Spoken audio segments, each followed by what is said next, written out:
कहानी की शुरुआत होती है साल 2084 में, जहां हम डगलस नाम के एक आदमी को देखते हैं जो अपनी पत्नी के साथ इस वक्त मार्स ग्रह की पहाड़ियों पर चल रहा था। अचानक उसका पैर फिसल गया और वो नीचे गिर पड़ा। नीचे गिरने से उसका ऑक्सीजन मास्क भी टूट गया और उसे सांस लेने में बहुत ज्यादा तकलीफ होने लगी। तभी उसकी पत्नी उसे बचाने के लिए आगे बढ़ी, लेकिन उसी पल उसकी आंख खुल गई। दरअसल ये उसका एक सपना था। उसके पास इस वक्त उसकी असली पत्नी लॉरी है, जबकि जिस लड़की को वो सपने में मार्स पर अपनी पत्नी बनाए बैठा था वो कोई और ही थी। डगलस को यह सपना रोज आता था। उसे समझ नहीं आ रहा था कि वो इस सपने को बार बार क्यों देखता है। आखिर क्या जुड़ाव है उसका मार्स के साथ? वो तो कभी मार्स पर गया भी नहीं। वो तो अर्थ पर ही एक कंस्ट्रक्शन साइट में काम करता था, और जब वो काम पर निकल रहा था तो उसने मार्स की एक न्यूज देखी जिसमें बताया जा रहा था कि लोग मार्स पर नई नई कॉलोनीज बना रहे हैं। वहाँ पर वर्करों का एक ग्रुप है जो कि धरने पर बैठ गए हैं। दरअसल उनकी कुछ मांगे थी और वो चाहते हैं कि पहले उन्हें पूरा करो, उसके बाद ही काम होगा। मार्स पर जितनी भी खुदाई हो रही है उसे वाइलॉस नाम का एक आदमी करवा रहा है। हमारी दुनिया में शायद इलॉन मस्क करवाएगा। यह आदमी वहाँ का गवर्नर था। सारे मजदूर उसी के अंडर काम करते हैं और वो उनके ऊपर बहुत ज्यादा जुल्म करता था।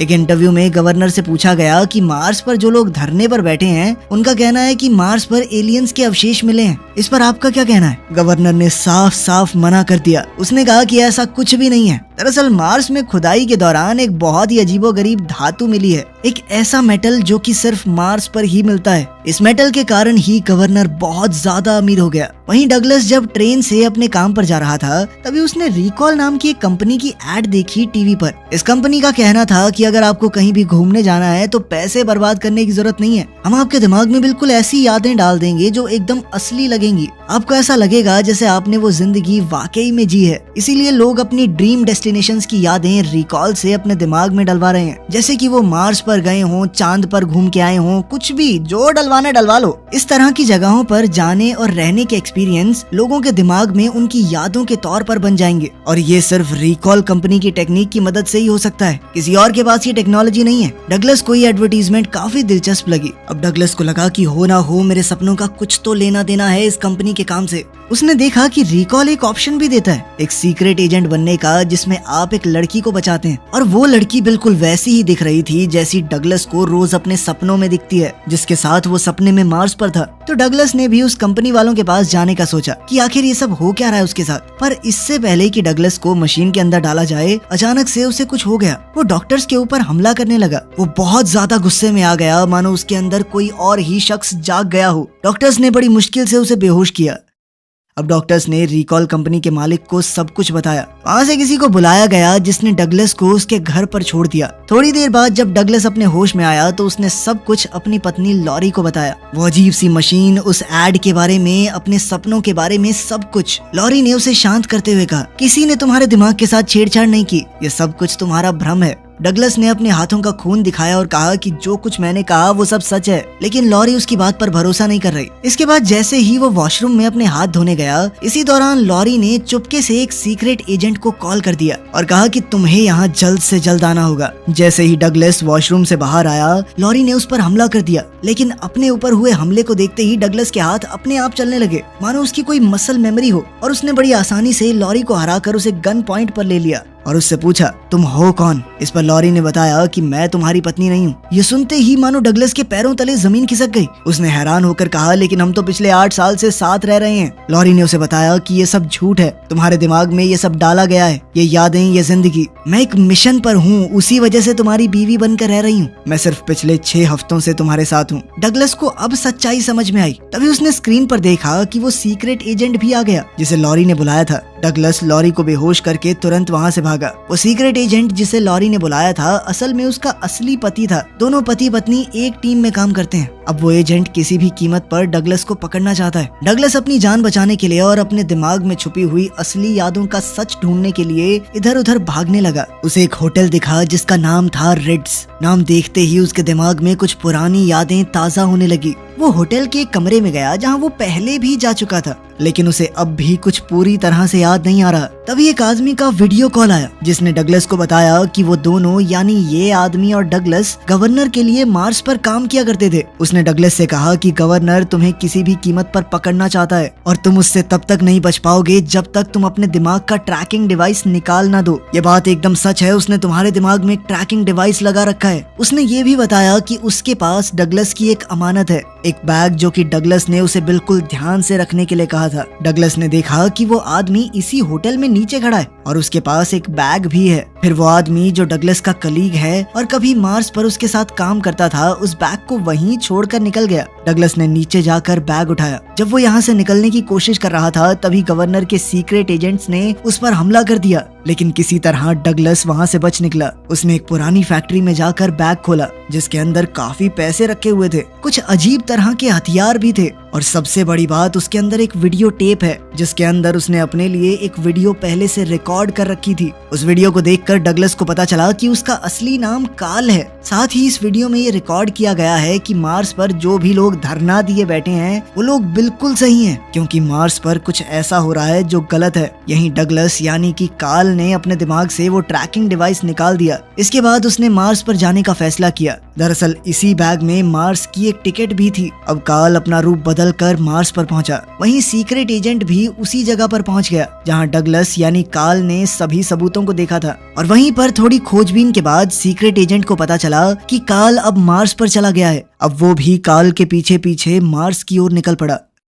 जैसे ही वो मार्स के एयरपोर्ट पर पहुंचा तो उसने काल को वहां देख लिया, लेकिन काल जल्दी से ट्रेन में चढ़कर वहां से निकल गया। उस ट्रेन की मदद से वो मार्स की एक कॉलोनी में पहुंचा। इस पूरी की पूरी कॉलोनी को कवर किया गया था ताकि उसके अंदर ऑक्सीजन की सप्लाई दी जा सके। काल यहाँ से होटल में गया जहाँ उसके लिए पहले से ही एक नोट मौजूद था। इस नोट में लिखा था कि उसे मेलिना से मिलना होगा। एक टैक्सी ड्राइवर ने उसकी मदद की और उसे मेलिना के पास ले गया। वहाँ पहुंचकर काल ने देखा कि यहाँ बहुत से बीमार लोग हैं। इनके चेहरे बहुत अजीबोगरीब से हो गए हैं, वो लोग एलियंस जैसे लग रहे हैं। टैक्सी ड्राइवर ने बताया कि यहाँ जो दीवार है वो बहुत ही ज्यादा कमजोर है। इस दीवार को डोम कहा जाता है। डोम के कमजोर होने की वजह से ही बाहर के वातावरण का लोगों के ऊपर बहुत बुरा असर हुआ है। उनके चेहरे तक बदलने लगे हैं। वो लोग बाहर की हवा से इन्फेक्ट हो चुके हैं। अब काल यहाँ मेलिना से मिला और जब उसने मेलिना को देखा तो वो हैरान रह गया, क्योंकि ये वही लड़की है जो उसके सपनों में आती थी। मेलिना उसे देखते ही बहुत नाराज हुई और कहा कि काल उसे अकेला छोड़कर क्यों चला गया। काल ने उसे बताया कि वो किस तरह पृथ्वी पर था, उसके दिमाग से सारी यादों को हटा दिया गया है। लेकिन मेलिना ने उसकी कोई बात नहीं मानी और तो और उसने काल के ऊपर बंदूक तान दी। अब मेलिना को लग रहा था कि काल गवर्नर के लिए काम करता है और मार्स पर जो भी लोग धरना दिए बैठे हैं वो उनको मार देगा। मेलिना ने गुस्से में काल को वहाँ से चले जाने को कहा, क्योंकि वो उस पर अब भरोसा नहीं कर पा रही। कुछ देर बाद काल के पास एक डॉक्टर आया। उसने काल से कहा कि ये सब सच्चाई नहीं है, सिर्फ तुम्हारे दिमाग में ये चीजें चल रही हैं। तुम अभी भी उसी रिकॉल मशीन में हो। मशीन में कुछ दिक्कत आ गई जिस वजह से तुम यहाँ फंस चुके हो।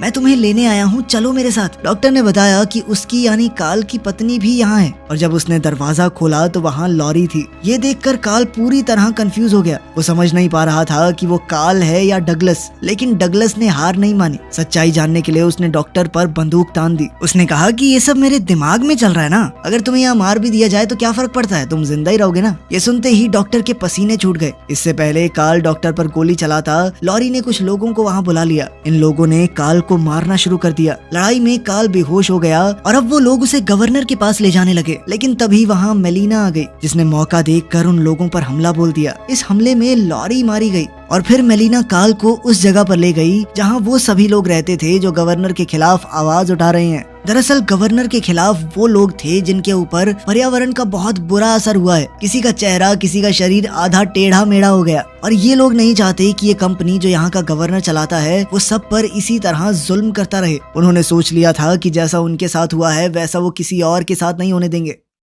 गवर्नर को पता चल गया कि काल को उस जगह पर ले जाया गया है जहां पर उसके सभी दुश्मन रहते हैं, जिसके बाद गवर्नर ने उस जगह की ऑक्सीजन सप्लाई को बंद कर दिया और वहां पर एक अनाउंसमेंट की गई कि अगर काल और मेलिना को उसके हवाले नहीं किया गया तो इस जगह की ऑक्सीजन सप्लाई हमेशा के लिए रोक दी जाएगी और सब लोग घुट घुट कर मर जाओगे। अब काल को वहाँ के लीडर जिसका नाम जॉर्ज है उसके पास ले जाया गया। लीडर ने काल से एक सवाल पूछा कि आखिर उस पिरामिड में जहाँ किसी को जाने की इजाजत नहीं है ऐसा कौन सा राज छुपा है कि गवर्नर अब किसी भी हाल में काल को खत्म करना चाहता है। इस पर काल ने जवाब दिया कि उसे कुछ भी याद नहीं, उसकी यादों को जबरदस्ती मिटा दिया गया है। लेकिन ये पक्का है कि काल के पास गवर्नर का कोई तो राज छुपा है, जिस वजह से वो उसे पकड़कर जान से मारना चाहता है। अब जॉर्ज ने कहा कि वो काल को कोइटो से मिलवाना चाहता है। कोइटो गवर्नर के खिलाफ खड़े हुए लोगों का नेता है। आज तक किसी ने कोइटो को नहीं देखा, और तो और गवर्नर भी किसी भी तरह से कोइटो से मिलना चाहता है, क्योंकि अगर कोइटो को मार दिया गया तो सभी विरोधी खुद ब खुद शांत बैठ जाएंगे। जॉर्ज काल को अपने साथ एक कमरे में ले गया। जॉर्ज ने अपनी शर्ट उतारी और एक अजीब सा मंजर सामने आया। जॉर्ज के पेट में एक और जीव था।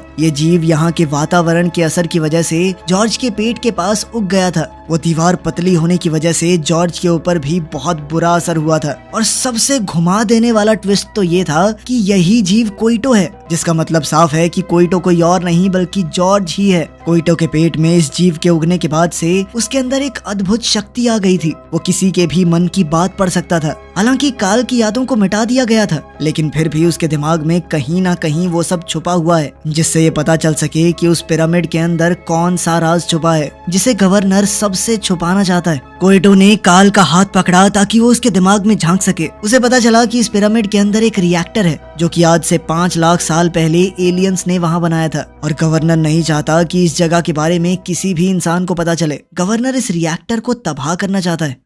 जब कोइटो काल के दिमाग में झांक कर ये सब कुछ देख रहा था, तभी गवर्नर के लोगों ने वहां हमला कर दिया। काल ने जॉर्ज को जगाने की कोशिश की, लेकिन वो इस वक्त काल के दिमाग में था। वो उससे जुड़ा हुआ था, इसीलिए उठ नहीं पा रहा, और इसी हालत में उस पर वार कर दिया गया, जिससे वो बुरी तरह घायल हो गया। मरने से पहले कोइटो ने काल से कहा कि उसे पिरामिड के अंदर जाकर उस रिएक्टर को किसी भी हालत में ऑन करना होगा, ताकि ये प्लेनेट गवर्नर के जुल्म से बच सके और यहाँ धरती की तरह एक आम जिंदगी जी जा सके। जल्द ही गवर्नर के लोगों ने काल और मेलिना को पकड़कर उसके सामने पेश किया। गवर्नर कोइटो की मौत से बहुत खुश था। उसने काल को शाबाशी दी और अब सारी सच्चाई बताई। गवर्नर ने बताया कि काल उसी के लिए काम करता है। उसने लोगों को ये विश्वास दिलाया कि काल उसका दुश्मन है और वो उसकी जान लेना चाहता है। उसी के कहने पर काल मेलिना से मिला और उसे अपने प्यार के जाल में फंसाया, ताकि कोइटो का पता चल सके। लेकिन मेलिना को कोइटो के बारे में कुछ पता नहीं था, इसीलिए प्लान बी में उसे अर्थ पर भेजा गया और फिर पूरी प्लानिंग के साथ वापस मार्स पर बुलाकर दोबारा मेलिना से मिलवाया गया।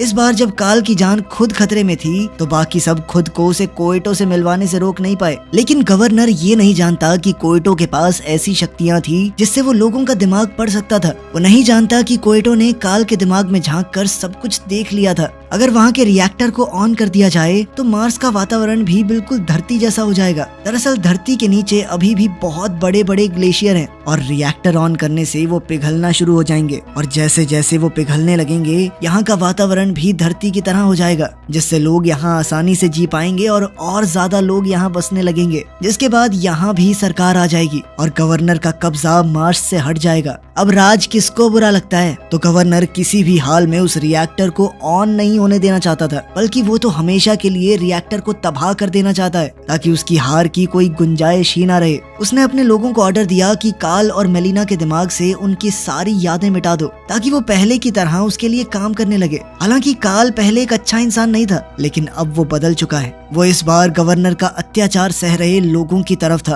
काल और मेलिना को गवर्नर के आदमियों ने उस कुर्सी पर बैठा दिया, जिससे उनकी यादों को मिटाकर नई यादें उनके दिमाग में भर दी जाएंगी। लेकिन काल ने किसी तरह अपना हाथ छुड़ा लिया और वहाँ मौजूद सभी डॉक्टरों को मारने लगा। एक एक करके उसने सबको ढेर कर दिया। इसके बाद वो मेलिना को वहाँ से ले गया। जब वो लोग पिरामिड के अंदर पहुँचे तो उन्हें वहाँ पर कुछ भी नहीं मिला, और फिर अचानक गवर्नर के एक गुंडे ने बहुत ही खतरनाक और बड़ी सी ड्रिल मशीन की मदद से उनका भर्ता बनाने की कोशिश की। काल और मेलिना ने उस मशीन पर बहुत गोलियां बरसाई, पर कोई असर नहीं हुआ। अब उनके पास भागने का भी कोई रास्ता नहीं था। काल को पास ही में एक छोटी सी ड्रिल दिखाई दी। उसने वो ड्रिल उठाई और लगातार उस बड़ी मशीन की फ्यूल पाइप पर ड्रिल चलाता रहा। ऐसा लग रहा था कि वो लोग मारे जाएंगे। मशीन आसपास की चट्टानों को तोड़ने लगी, लेकिन ऐन मौके पर काल ने आखिरकार फ्यूल पाइप में छेद कर ही दिया, जिससे वो मशीन वहीं रुक गई। मशीन रुकी और अब काल ने आगे बढ़कर ड्राइवर के दरवाजे में ड्रिल करके उस गुंडे को भी खत्म कर दिया। इतने में मेलिना ने बताया कि उनके पीछे की दीवार उस मशीन से टूट गई है और अंदर एक बहुत बड़ा रिएक्टर मौजूद है। वो जैसे ही ऊपर की ओर बढ़े, बहुत से गुंडे घात लगाए उनका इंतजार कर रहे थे।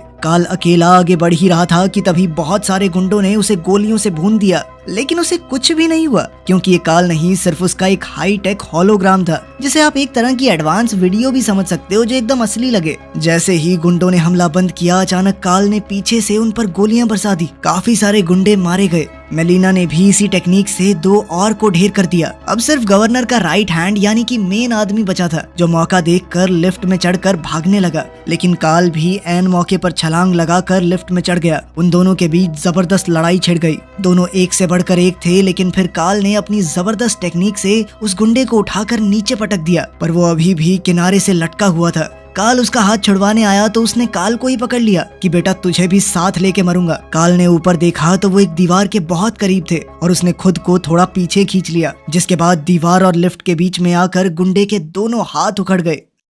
वो लिफ्ट उसे सीधा उस जगह ले गई जहां रिएक्टर को ऑन करने का बटन था, लेकिन गवर्नर पहले से ही वहां मौजूद था। उसके पास एक बम था। उसने काल को यकीन दिलाने की कोशिश की कि अगर रिएक्टर को ऑन किया गया तो पूरा का पूरा मार्स तबाह हो जाएगा। लेकिन जब काल को उसकी बात पर भरोसा नहीं हुआ तो गवर्नर ने उस पर बंदूक तान दी। पर इससे पहले वो काल को मारता, मेलिना ने वहां पहुंचकर गवर्नर को कई गोलियां मार दी। घायल हालत में भी गवर्नर ने बम को एक्टिवेट कर दिया, लेकिन इससे पहले कि वो फटता, काल ने उसे दूर फेंक दिया, जिसके बाद वहां एक जबरदस्त धमाका हुआ। इस धमाके की वजह से गवर्नर और उसके आदमी बाहर की ओर गिर गए और जहां से ये गिरे वहां पर शील्ड मौजूद नहीं थी, जिस वजह से वहां के वातावरण के कारण ये लोग इन्फेक्ट हो गए। और काल भी नीचे गिरने ही वाला था, लेकिन गिरने से पहले उसने रिएक्टर को ऑन कर दिया। अब मेलिना के साथ साथ वो भी बाहर गिर गया। वो भी अफेक्ट होना शुरू हो गया, लेकिन अगले ही पल रिएक्टर ने अपना काम शुरू कर दिया और सारे ग्लेशियर भी पिघल गए। अब उस जगह पर ऑक्सीजन आनी शुरू हो गई थी। समय के साथ यहाँ का वातावरण भी धरती जैसा हो गया, जिस वजह से काल और मेलिना दोबारा से ठीक होने लगे।